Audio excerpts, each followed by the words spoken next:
saw earlier, you loved him at the tables, you're going to love him even more out here. So please raise the roof. A huge round of applause for the fantastic Andy Meeker! Oh, yes, indeed.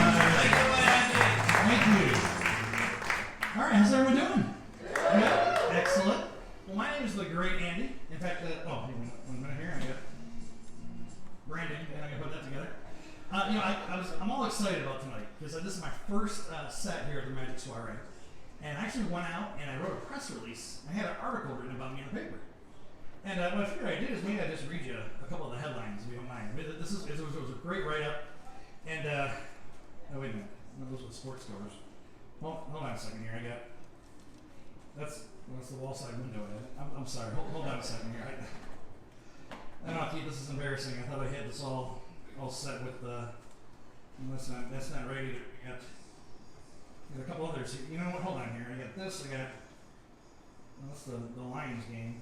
Oh, you know what? I think I know what happened. Yeah. I'm sorry about this, folks. Guys, I actually brought the wrong paper with me. You see that? I mean, I would have brought the right paper. It was a really good write-up. It was a really good write-up that I had. It was a charming article, but maybe next time when I come here, I'll bring it with me and I'll have it read it out to you, okay? Now, hey, does anybody here travel for work? Yeah, a few of you? I travel a bit, and I'm a big foodie. And last time I love checking out all the hottest food spots wherever you can go. And about a couple weeks ago, I was out in Dallas, and I found this old diner. And this diner was it was like set in the 50s. It was a whole throwback where the waitress had the beehive hairdo, she had the horn-rimmed glasses. And you walk in, and up on the wall is the saying that says, you ask about our blue plate specials. I said, well, okay, what's the Monday special? And the waitress comes up to me and she goes, well, it's tube steak. I go, tube steak, what's that? She goes, hot dog. I go, a hot dog?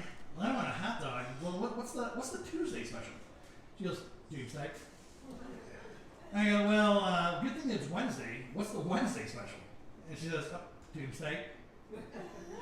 I go, okay, how about the Thursday special? And she also says, tube steak.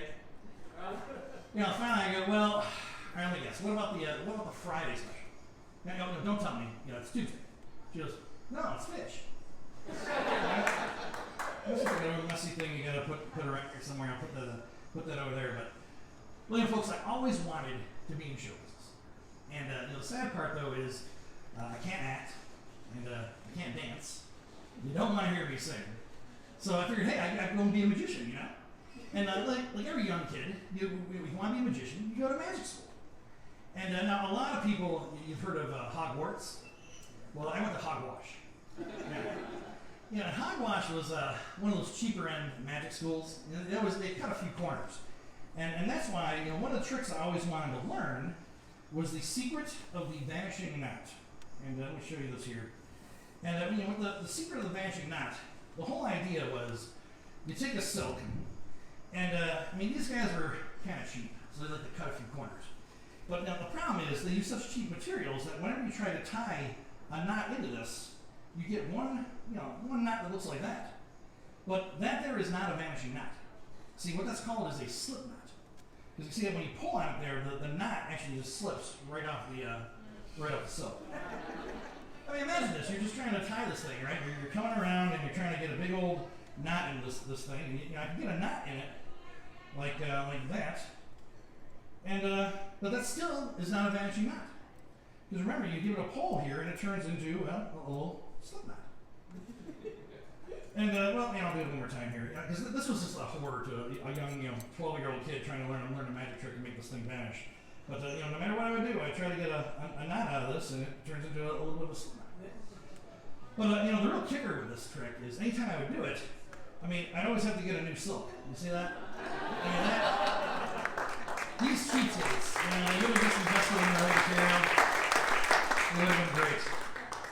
But when I was at magic school, I actually learned. I became what was known as the fastest one-handed knot tying champion in the Midwest. Yeah. Little hobby I picked up. So what it is you start out with a rope, and the idea is I can just make one knot appear instantly. So 1, 2, 3. Ta-da! Yeah, no, here, we'll do. You just untie that, and once again, we're gonna go 1, 2, 3. Whoop. All right, that'll happen from time to time. All right, I mean, so I'm gonna tell you, if I really try to do it, we'll try it once again. I'm gonna do it even harder. I'm gonna try it behind my back. Okay? We're gonna go 1, 2, 3. You see that? Now that there, well, now that looks like a real knot. That's also one of those sliding knots. Yeah, sure enough, you take that right off and slide that right off the rope, just like that. But all right, I tell you what, I'm gonna show you the piece de resistance in here. You get this rope right here. All right, now one rope over here, one rope over here. Then we need a knot, so we get a little knot like that. All right, I'll put these two together, and we give it a twirl. And just like that, look at that, the knot has jumped. The knot has vanished. Well, that is a little bit of a problem here. We get that. All right, tell you what. Let's try that one more time. We'll get this knot to go. All right, I'll get the knot. All right, once again, we're gonna give it a little twirl like that. All right, and the knot is gonna jump to the other side of the rope, just like that. No. All right. I know what you're thinking. That's okay. Well, now, I know there might be a few skeptics here in the room, but I came ready for you. All right, now, are you ready? So here we go. We're gonna take those two. We're gonna twirl them together like that.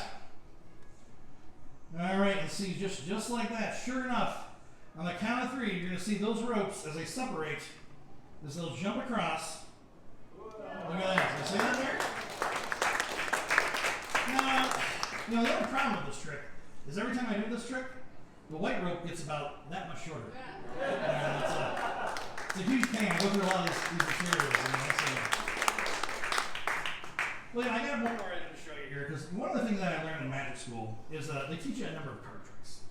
And what you learn is they actually commission you to study. When someone says, pick a card, you think you got a chance of 1 out of 52 cards.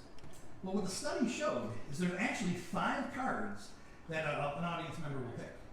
And for example, it could be I got a couple cards here. It could be the Ace of Spades, the King of Diamonds, the Queen of Hearts, the 7 of Clubs, or even the Jack of Spades. Now, I mean, there's a lot of different cards I like. It just depends on what cards you want. Now, I of course kind of prefer I kind of like the Jack of Spades. It's kind of one of my more favorite one to do. That's because it has all the different color. But the problem is when you do this for a crowd, there's always somebody in the audience that when you say, name a card, of course they think they're being funny and they'll go, the Joker. Well, they teach you in magic school, you gotta be ready for this stuff, right? And that's why what I learned was often when there's one Joker in the crowd, there's often a pair of Jokers. And sometimes that whole crowd of Jokers comes together where you get a lot of Jokers there. But you know what? If they do that, I'll be ready for it.